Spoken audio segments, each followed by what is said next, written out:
Oh guys, ito flex ko lang tong aming iuwi sa probinsya.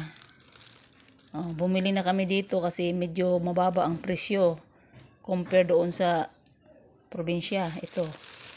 Oh, ito guys, oh. Ano bang tawag nitong tuyo na to guys? Hindi ko alam kung bakay. Bakay to sa amin eh.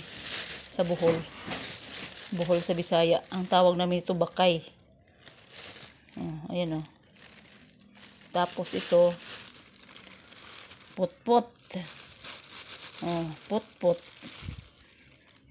Yummy to pag naluto, crispy.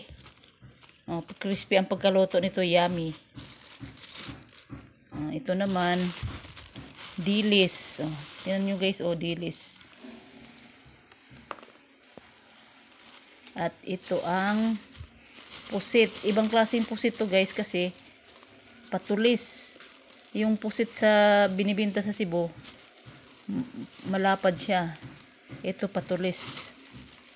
Pusit. At ito naman ay mangsi. Sa amin tawag nito mangsi, dito sa Linyasi. Oh, ito yung baonin namin pa uwing probinsya guys kasi Pasko ngayon. Oh, ito ang handa namin pagdating doon. Pasko sa tuyo. Oh, di ba guys? Oh, yummy yummy. Magpasko tayo ng tuyo. Buwad sa Bisaya.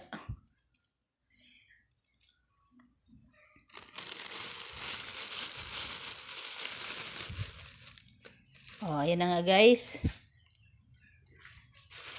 Okay guys. Thank you for watching. Bye.